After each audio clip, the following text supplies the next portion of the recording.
regardless of where I've been speaking, that's far and away the coolest intro that I've ever been given. So, you know, as I'm looking at everything you guys are doing in this Accelerator, I think it's ridiculous. I think it was Scott, Scott, who had said, you know, what if you had this when you were starting a company? I didn't. I was in a little different spot. I ended up taking a business over very young, younger than I probably wanted to, in a real estate company, and used a system like EOS to help me. But to have this with early stage businesses is giving you a massive advantage. Before we get going, how many people here in the room hunt? At work. Light 'em on. Hunt what? Hunt it, about what?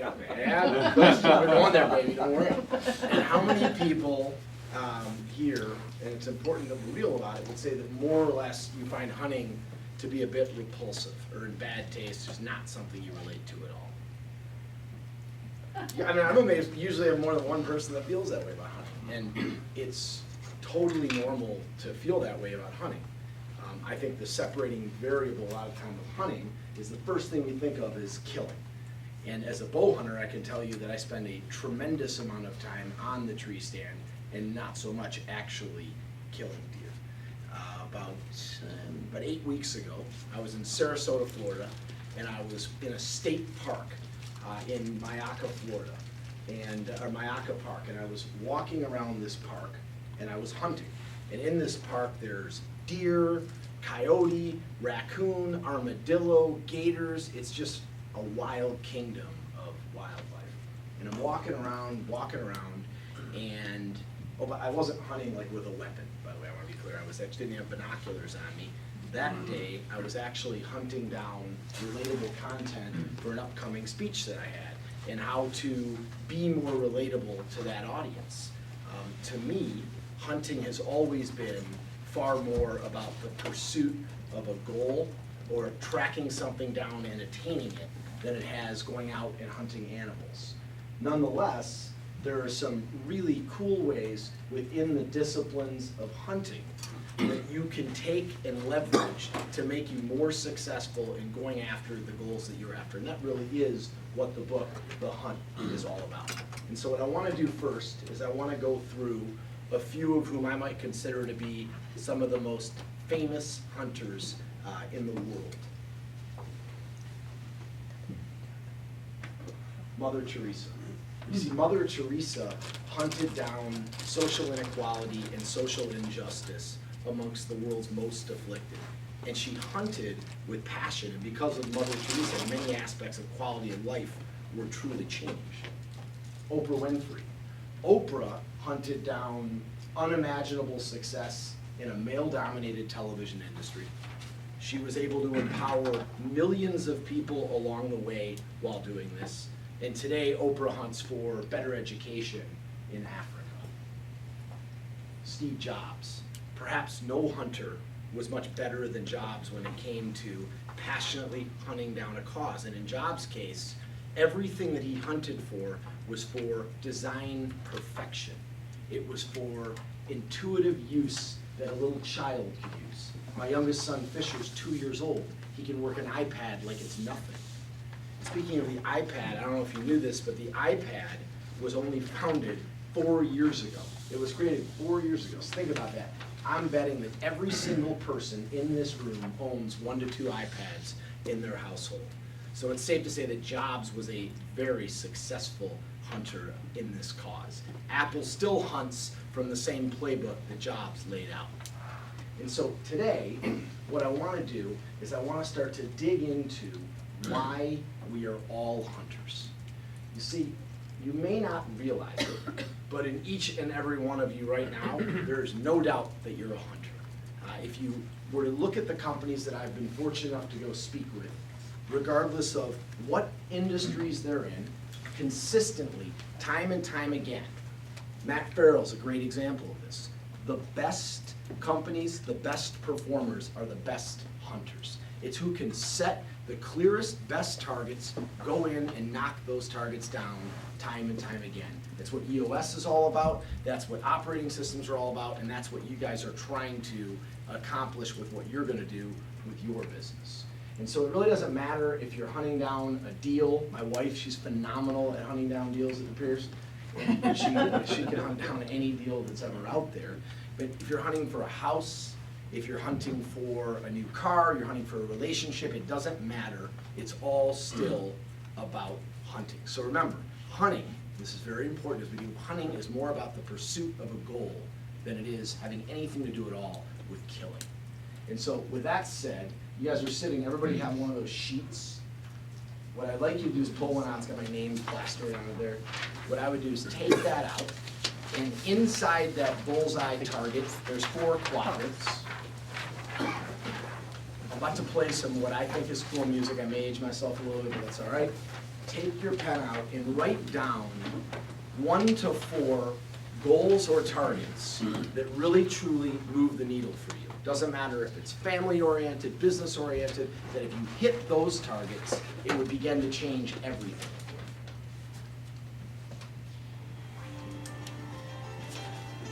And if you know what music this is, then you feel me.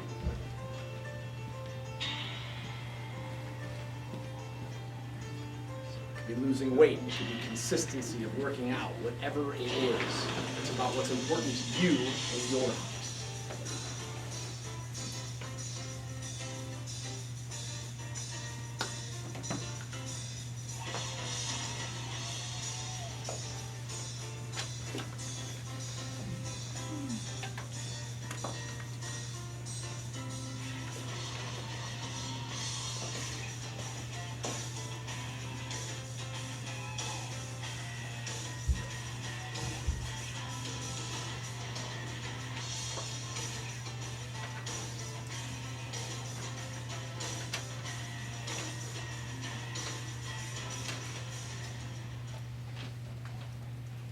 Is everybody feeling like dialed in, we're zeroed in on targets now? Everybody's good? Now, finish up for a second. That's the other cool thing with EO you're gonna find out is he talks about the 5s, right? I don't know, for me, the other 5 on the family side has had more value a lot of the time than even the business end of it has, so.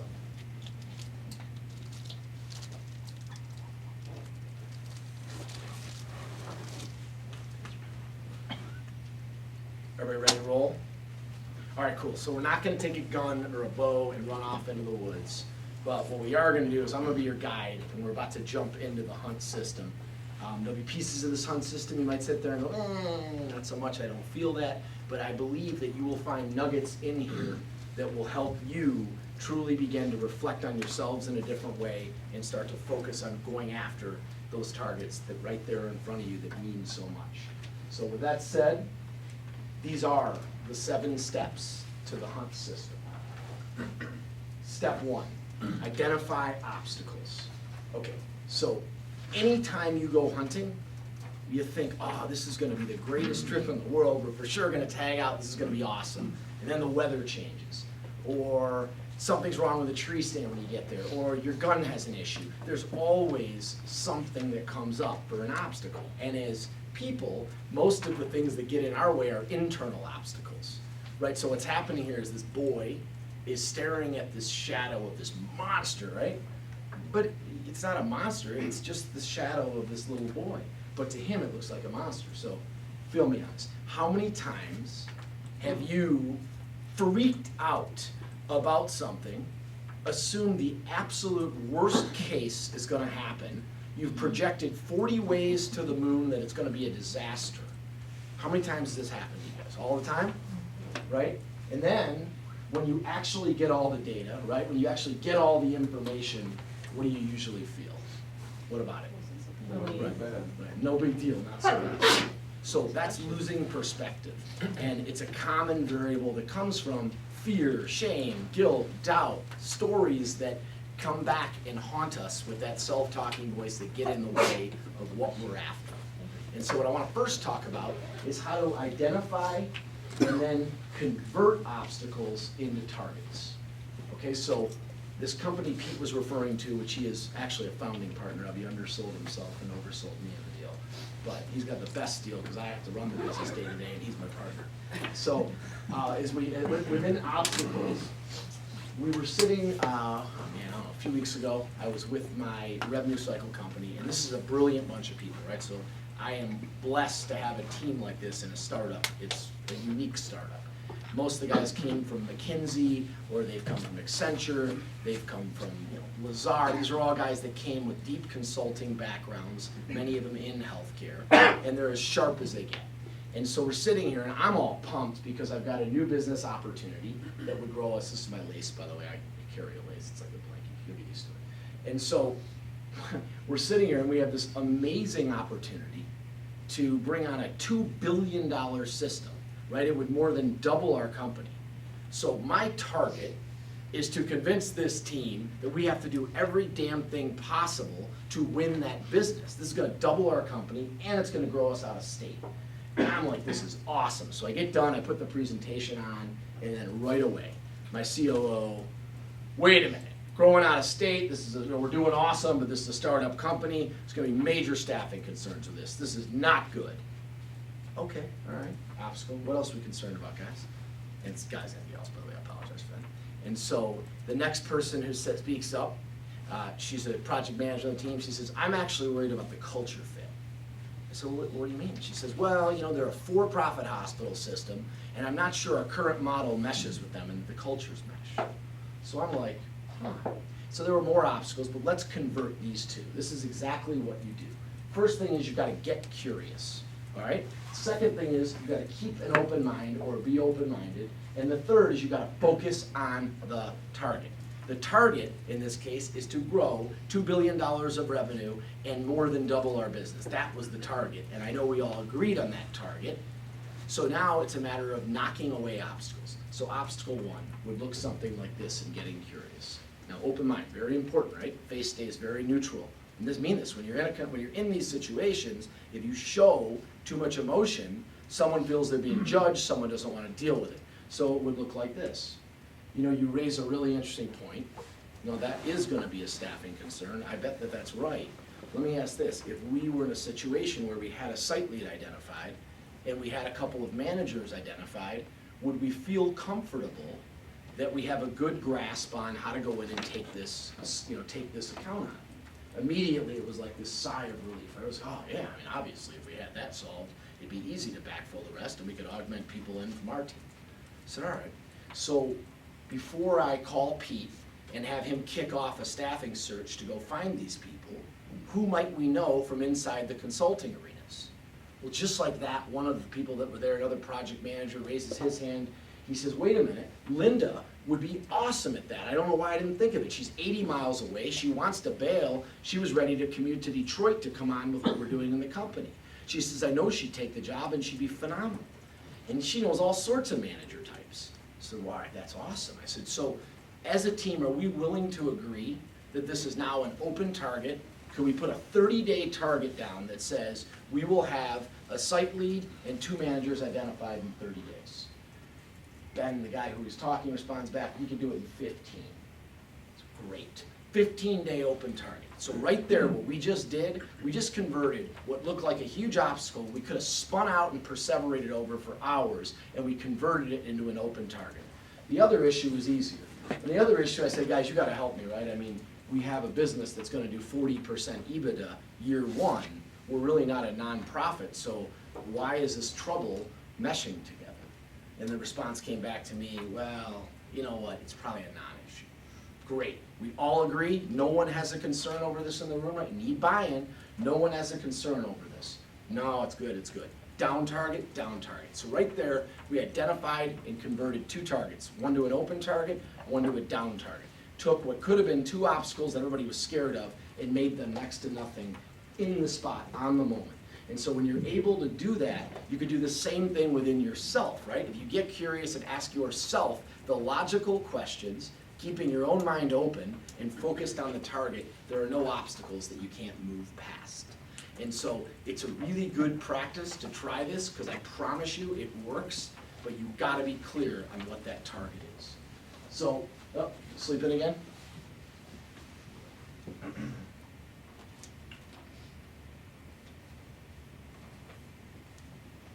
It's pretty confident to walk away like that. Yeah? Well, step 2 is about leveraging, Step 2 is about leveraging or owning your peak activity window. So when you hunt or you fish, you get up at an ungodly hour if you're not someone who likes to get up like myself. And you get up and you do this, not just because it's cool to get up, you do it because the peak activity window for fishing or for hunting occurs around sunrise or around sunset. So as a result, you go when the peak activity's up, when feeding is up, when movement is up. It's trying not to confuse activity with results when you go out hunting or fishing. But this cool thing is that we as people all have a peak activity window. We're either a rooster, so we're an AM peak activity window, we're a hawk, which is a midday peak activity window, or a bat, which is a nighttime peak activity window. This peak activity window is a 3-hour period in every single day where you are up to 10 times more productive than you are at any other time during the day. I will tell you there is no way that you write a book, run a bunch of companies, and are a great dad at the same time, which I am a self-proclaimed great father, and that you're gonna do that without leveraging your peak activity window. So think about the math on this, right? If you leveraged this peak activity window for 3 hours every day, 5 days a week, right? Your 3 times 5 equals 15 times 10x more productive is equal to a 150-hour advantage against what you might have done yesterday or against the competition. And so it is essential that you figure out what is your peak activity window. The simple way to do it is to start asking yourself, where have I had my best successes? In business, within family. Where have I performed my best in a meeting? Where have I just felt like I could sit down and jam on the hard stuff? And it's crucial that in that peak activity time, don't futz around with Facebook. Don't screw around with your email or your text. Do the things that you want to move the needle on, the things that are hard to do. And when you leverage that peak activity window relentlessly, phenomenal things happen. So I'm going to tell you a cool story about a company that I was lucky enough to work with. There was a private equity shop that had hired me to go into a software services company and help them. And you know, I'm proud to say I was able to really help get them going in the right direction. I was hired by them to come in and take this online mortgage company on that they had bought recently. And I don't know if you guys track the mortgage industry, but it's not good. It's been dropping at a rate of, it's probably off 30 to 35% plus or minus right now. And that means rate locks are going down quicker because the numbers aren't going up. And so this business was starting to see a fall off. This is about almost a little over 2 quarters ago. They were starting to see a fall off on their numbers and their performance. And they were, you know, being private equity guys as they should be, worried about it and said, we got to get ahead of the curve and not just have things fall apart. So they said, would you be willing to come in and help us take a look at this? So I first wanted to see how many salespeople they had working the phones. And it's important to say they have the ability to loan in 50 states. So this is a group that can loan all over the country. So I asked, well, how many people total sell for you? He said 114. I said, okay, how many produce for you? He said 21, right? It's a little less than the 80-20 rule, which is about life in general. And so I said, all right, when's the next time those 21 guys, again, didn't mean guys, when's the next time those 21 brokers will be in town so that I can go see them? And they're in New York. But I said, end of the month. They'll be here at the end of the month. Come on in, check it out. So I roll over to go see these guys. I said, I want 30 minutes with each of them, and I want to run a whole day, and I want to sit there and spend time with this. So what are you trying to identify in 30 minutes? I said, well, can there be some mystique in this? You know, like, let me do my job, and let me go. All I wanted to do was identify their peak activity windows. Because logic told me that if they're calling all around the country, they have choices as to when they could be working the phones and how they could be doing it. But the way they had this thing set up, it was basically a spreader, right? Someone was picking all the territories. They were just like, you're calling here, you're calling here, you're calling here. There was no thought process or algorithm that had anything to do with the human mind, and certainly not with a peak activity window of people. So what we did was I got them to agree to flex the hours, change scheduling, and work to these 21 people's schedules and change the way we divided up the country. Within 30 days, their locks were up 30% amongst that group. 2 quarters later, their numbers are up 45%, which means they're running, 80% counter to the market today. And so the point of this is that when you leverage peak activity window, it can do phenomenal things. Because if you're 10x more productive, great things tend to happen. And I'm not saying that in young businesses, startup companies, million down, whatever these companies are, that you have the freedom to just say, oh, we're just gonna change everything to peak activity window. Let's just flex it and change. I realize that that is not realistic. However, everybody in this room, all of your key people that are working in your companies with you certainly have the ability, if they want to leverage that time, to close their door if it's during the day or in the morning and begin to leverage peak activity window. I promise that if you leverage this, there will be immediate results. So step 3, this for me is like where it starts to get fun because I'm kind of a spiritual guy. So step 3 is get above it, get clear. All right, so hunting always took place on the ground, right? We would do everything on the ground. And when you hunt on the ground, the problem is if you're hunting prey that has a good nose or has good eyes or good ears and they're able to catch you or bust you a lot easier, you lose that sight and scent advantage on the ground. Well, as time has gone on, we as hunters, especially in this area where we hunt, white-tailed deer, we as hunters hunt up in a tree stand, right? We get above it. Because when you get above things, you can begin to relax a little bit, right? You get out of that scent range, you get out of that sight range, and you gain that hunter's vision or that perspective. Okay, the thing about getting above it and getting clear is that it is an essential ingredient to life, period. I promise you, Matt Farrell did not build this business and what he's done by getting stuck in the noise every single day. When you're down here, right, when you're down here, you're trapped in that ego and you got that same damn voice over and over and over. It's like insanity, right? Doing the same thing over and over and you're doing it to yourself.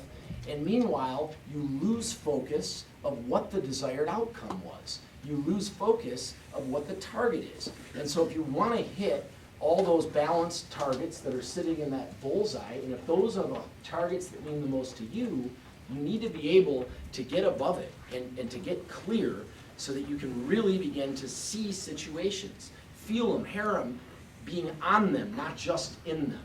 And so a great practice to do this is to go home 10 minutes at the end of the night and think about your day just like a movie.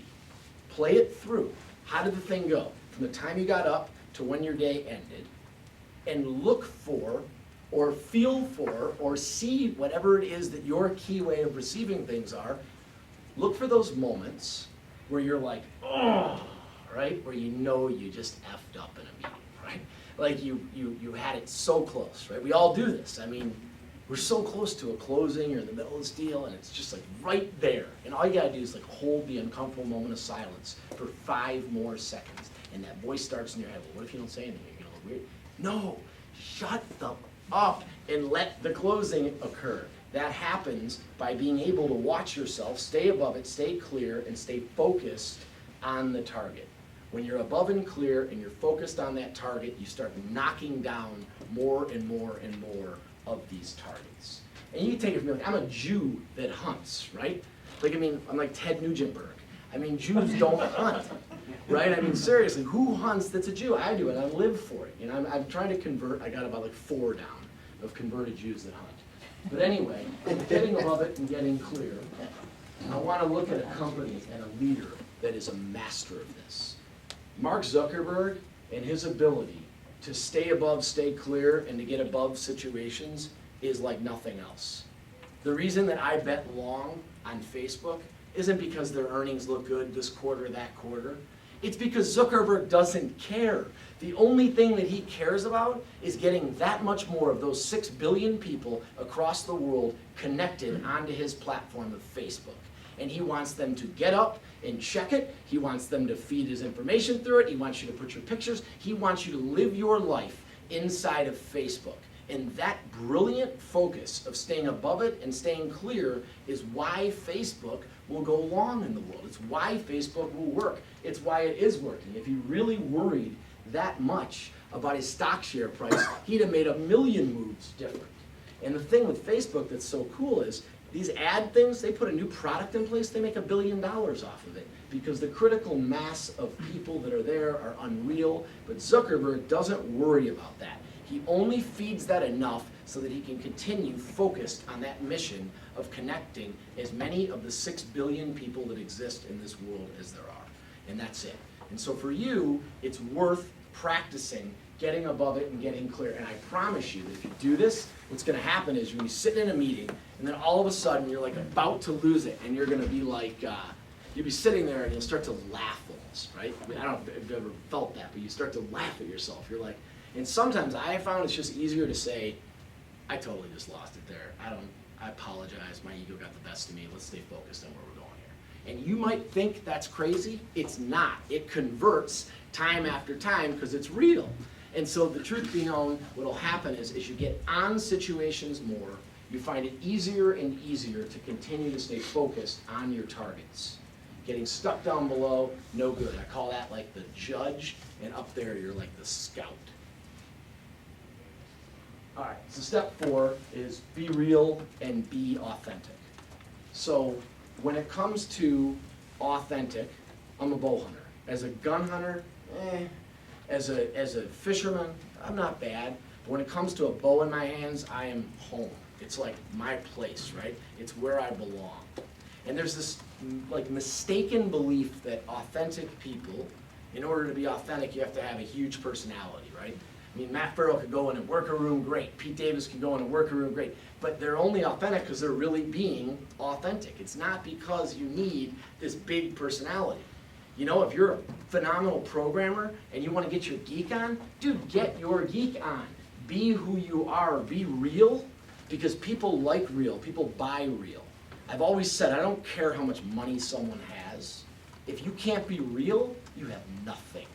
If you can't push friendships and you can't push them past the edge or a trust relationship, then you don't have a real friendship. You have no power if you're not living your life real. And again, real does not have to be big personality. It's about what is your real brand all about. But it's critical. A couple leaders that really drive this one home, Branson and Cuban. These guys, you know, say what you will about their antics or what they do, they're billionaires, right? They change airline companies, they win basketball championships, they make TV shows, and they have thousands of people that would go through steel walls for them because they are clear about where they're coming from and being real. And the thing Pete threw out there first, this is your activity. This is this easy. The next meeting you walk into, say to yourself, even on a date, say to yourself, you commit to walk in. I commit to walk in and say what my desired outcome is for this meeting. I promise you that amongst busy people that are out there, they will appreciate this beyond belief. They may tell you, you ain't getting that, but that's okay. You can then begin to negotiate from that point. But by walking in and asking, your chances for getting go up significantly. You know, my good friend's mom always used to say, if you don't ASK, then you can't GET. Sounds simple, but often we like ignore doing that in life. So ask and you can get, but be real, be authentic. It's critical, right? So we've talked about identifying, knocking down obstacles. We've talked about leveraging that peak activity window. We've talked about getting above and getting clear. And we've talked about getting real, right? Get naked. It works. It gets things done, and it gets you more of what you're after in life. So the next part is where, for me, it's like a lot of fun, right? This is leverage. And so increasing power through leverage. Now leverage, this is truly the trickiest one. Of course, I want to come that way, but I can't. So leverage is something, yeah, I'll come that way, I'll do that. So leverage is something that many people have this negative connotation towards, right? You think either about over leveraging up a property or putting too big of a mortgage on something or, you know, using somebody, right? Like leverage is using somebody. Yeah, absolutely. It's using situations, opportunities. It's using the things that come into your realm, right? The things that come into your life. And there's this thing about leverage and how we don't always see it. And I'll use this because it's over here. So you see this glass of water, right? And I would ask you, is this glass of water half empty or is it half full? Half full. Half full? What an EOA thing, I'm hoping we're going to all say it's half full. But so regardless, the answer is it's full. It's not half empty or half full. Because what you're not seeing in this glass is that air makes up half of what's in this glass. You could go 9 days without water, but if you go 90 seconds without air, you're dead. So the point in this is, where is there air in your life that you're either not seeing, feeling, or hearing right now that's sitting there? I'll bet you whatever you want to bet, that me included in this, there are things sitting right here within our range in front of us that we're not leveraging effectively to be able to move faster towards getting the things that we're after. Take hunting, right? This guy's hunting a saber-toothed tiger with a spear. All right, not a great strategy, right? The hunter died a lot of the time when they did that. So over time, right, started with a slingshot, then the bow and arrow, then the flintlock, then guns, then scopes, then binoculars. These are leverage tools that help a hunter be more effective and more efficient in the sport of hunting. Well, the truth be known about business, everything's about leverage. Take The Hunt, this book. I'm leveraging the fact that I have the Carbon Media Group and all of these big media properties today and these users that I can tap into. I'm leveraging my beliefs and packaging it into The Hunt and creating these metaphors so that it works. I'm leveraging guys that I know that are CEOs in this town to help them buy a bunch of books for me to go in and do speeches. I'm leveraging relationships. Hell, I have this Facebook following. It's actually 111,000, not that I like watch it, but regardless. Bank account's not so much. I'll mess with my Facebook fans, right? So the 111,000 fans. The cool part is that it turned out, and I didn't realize this until I started looking more into Facebook, that page is in the top 1/100% of the most active pages on all of Facebook. And people say, like, what's your secret? I actually have figured that out today, but the point is that I was able to leverage it, send it through to Facebook, because 500 speakers a week try to go to Facebook. And I was chosen not because I have this cool media company, not because I have this sweet book coming out, but because of the fact that my Facebook page has such virality that the leadership team said, we got to get him in and figure out what the hell he's doing. And so the only reason I happen to know is that I don't want to look stupid when I go there and speak. And so that speech will actually be about that. The point is that there's air in front of you everywhere. Start to take advantage of it, because when you leverage the right situation, it can be huge. I have to imagine, I haven't read it, but I'm betting the 40-hour, whatever, I'm betting it's about cutting through and not having to work as hard to go get done what you want to get done in life. I like to call that, as what Pete says, not confusing activity with results. So anyway, The Hunt's going to be phenomenal. It will be a bestseller if it's the last thing I ever make certain happens. And I really think it's a piece of life work for me. And Pete truly is like a co-author of it. He and I spend every day talking about this stuff, almost to the point where our wives are like, we're pretty tired. So anyhow, step 6. Step 6 is about executing with real-time precision. I don't know, you guys ever seen a cheetah hunt? So a cheetah's like locked in on prey, right? But it's like hunting this prey down, and I'm on you, then all of a sudden this prey moves off, and I'm going right here to the next prey that opens itself up. The point, right, is that we have this modern day world we live in. Technology's flying. Opportunities are everywhere. Things are changing at rapid pace. So as long as you're above and clear and you're in the right place where you can trust the data, you can pivot. You can adjust. Facebook is a mere pivot. It's an adjustment, right? Think about Barnes and Noble, right? Think about Borders books. Borders is a great example, right? Borders smoked by Amazon overnight. Goodbye, you're out of business because of a failure to execute with real-time precision. Same thing's true in hunting. Same thing's true in business. Same thing is true in life. And when you leverage the right things, watch how you can move that much easier with real-time precision. So to drill this home, I picked a local guy. I don't know if anybody knows Matt Lester. You know Matt? So Matt Lester, fascinating guy, a little eccentric, cool guy. He's an apartment guy. He actually has a portfolio today of about 20,000 units. Matt had a pretty good business ticking along, and as the market started slowing in 2008, Matt was able to feel, he says, the way Matt breaks it down, I felt the ground moving under me, and I realized change was coming faster than I wanted it to. But I knew I had to do something.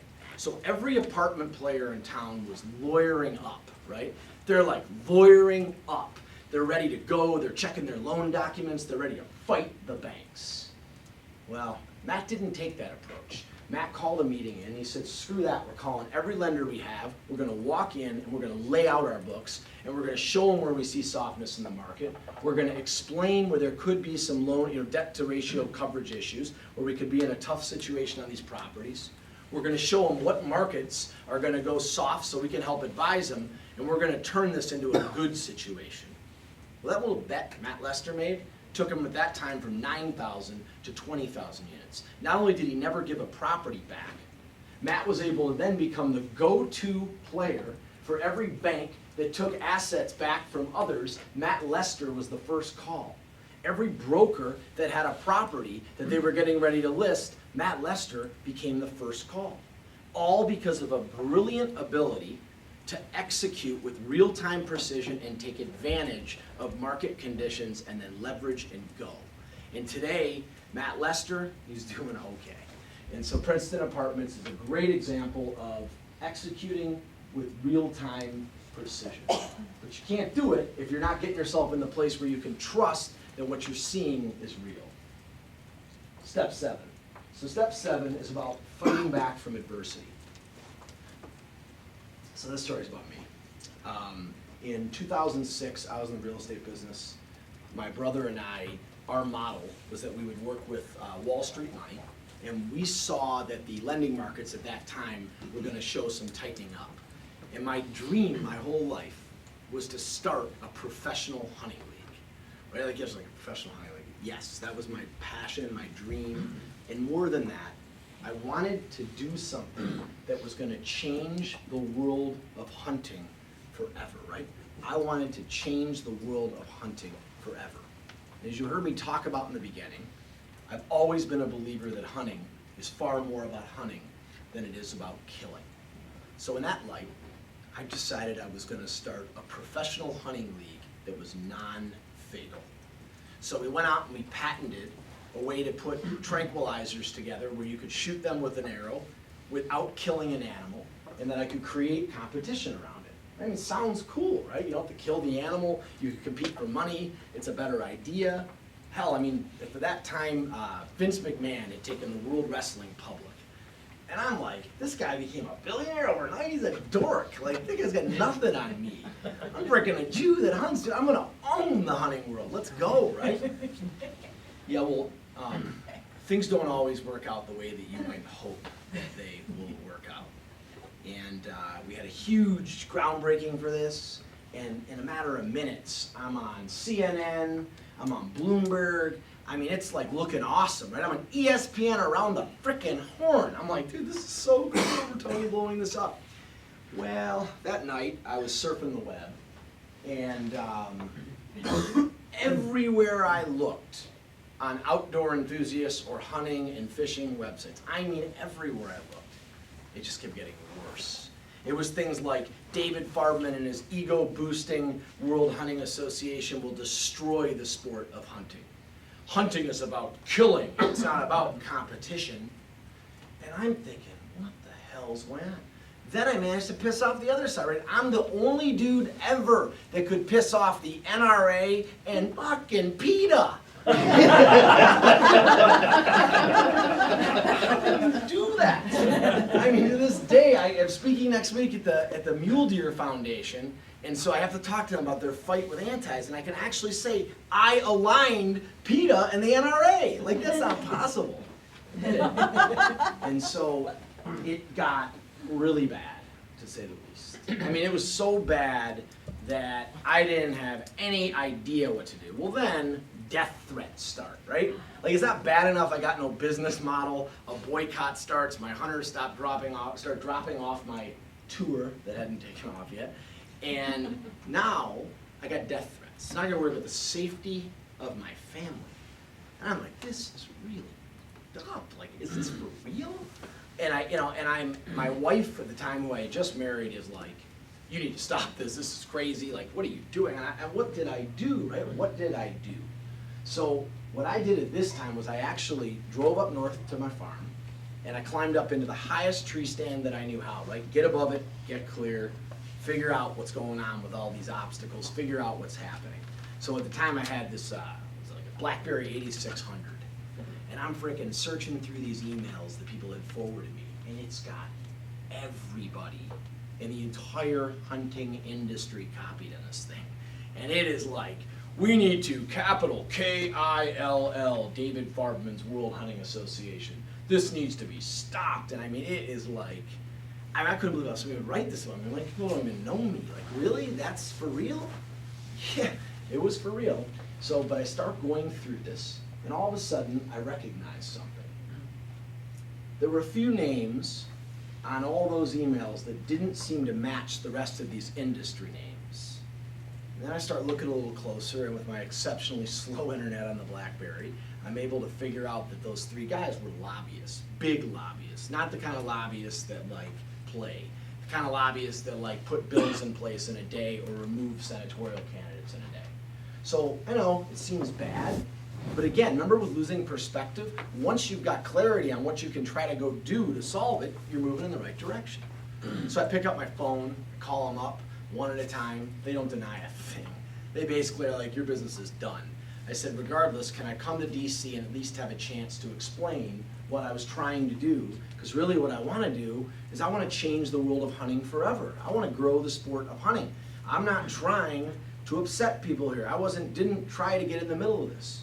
So I got there to DC, and I mean, I'll tell you what I did. I pretty much got on my knees, and I begged for their help. I was terrified. I literally sat there. I said, guys, my whole life is on the line with me here. I've got millions of dollars of investors' money tied up in this thing. I've got my reputation on the line, and I need your help. I cannot possibly succeed at this without your help. And lo and behold, from being real, right, from being authentic, and from just going up the middle, they did help me, and they flipped. And they came around and said, we'll help you. And then I was able to leverage one lobbyist, right? And then that lobbyist got me to the next lobbyist. Then I was able to leverage that lobbyist to get to the NRA, to get to all these groups, to Cabela's, to Bass Pro. And lo and behold, I had relationships. The first thing I had to do as a real-time execution move was they said, you're gonna need to kill the animals. It's gonna have to be fatal. And at first I'm like, oh, and then I'm like, you know, like some momentum feels better here than being the antichrist of hunting. So I decide, okay, I'll morph it. And that's the thing, right, with making pivots. You're gonna have to make them with your businesses. This is a perfect example. These are all startups. You will pivot. And you will make uncomfortable pivots. And you will make pivots with your company sometimes where you're so freaking scared, you cry in your closet. That's exactly what you do. Go in your closet and cry, and then get your ass back out there and execute. Because pivoting is part of life, and making those moves real time is part of what you do. So we held the first tournament. You're thinking, this is gonna be awesome. No, it's a disaster. Anything that could have gone wrong went wrong in this thing. And I almost had a TV deal done, then that blew up. And I literally was at my wit's end. And you'll feel that way a lot of times with businesses. The thing about wit's ends, you got lots of them, don't worry. And so I went home, and I literally sat with my wife on the couch, and I was crying my eyes out. And I basically said, I don't know why I took this on. I just want to quit. I don't want to do this anymore. I can just screw this thing. I'll work my ass off the next few years. I'll pay these investors back. It'll be all right, and I'll just move on with my life. But I don't want to do this anymore. And I'll never forget. What's the thing is, when you're really down or you're really hurting, all you need is someone to believe in you in your worst moment. And when you've got that person to believe in you, when that person will tell you that they believe in you in that moment, it makes all the difference in the world. And my wife looked at me and said, how could you quit? You've taken these horrible enemies and you've made them your allies. You've taken these horrible enemies, you've actually got a little momentum. Your dad always says you're like a cat and you can land on your feet. So land on your feet, David. And that night, lo and behold, I was walking around my house and all of a sudden I started thinking, wait a minute. All these websites that destroyed me, all these fragmented websites in the outdoors, no one's monetizing these sites. There was like no good advertising on any of these sites. Nobody was doing anything with this audience, and I knew advertisers wanted to reach this audience of outdoor enthusiasts. And I was a real estate guy, right? I'm like, Jesus, it's right in front of me. There's the air. I'll go in and I'll sign all the advertising on and create an ad network, and I'll represent all the ad spots throughout the outdoors. I'll aggregate this audience. I'll go out and go out and sell to advertisers. I'll build value. It was an internet company. It was great timing. I'll get the money back out for the investors. I'll build it and I'll sell it. Now, to you, you might hear it like, oh, that sounds tough. Trust me, it was easier than being the Antichrist. Way easier. And it became something I understood because now I could leverage that real estate mindset to go in and try and make this work. And lo and behold, it worked. And we continued to make morphs to the model. And because of that effort today, a star really is born. We have Outdoor Hub, this is Hubby, we like him, he's sweet. Action Hub and Ag Hub. We have 675 websites. We own about 40% of the traffic today because with cash flow, because of all the carry forward losses I had from the failure in the beginning, I was able to not have to pay taxes for a while. And we bought out websites just like real estate, right? You'd be in third party stuff and you buy it and it becomes first party. Kind of the same way we ran this business and we treated it. Today I have a new leadership team in place that can take it to places I couldn't even dream of. I always tell them that every day, whether I fully buy it or not. And they're doing an unbelievable job growing this company. We sold part of the business in 2011 to private equity. It was a phenomenal deal. We made money, but shortly after reporting to a board, I recognized that it probably wasn't for me. And so I decided to bring in a better team to take it to the next level and to continue to grow it. And you see, I didn't do it by accident. I did it by following these steps. And I did it in my worst hour. So ask yourself, right? What are you capable of doing in your best hour? So I'd like to re-ask a question that I asked in the beginning. How many people in the room here hunt? Yeah. So then go out and hit the bullseyes of the targets that you're after. And remember, success is always in season. And as we said with the World Hunting Association, the hunt is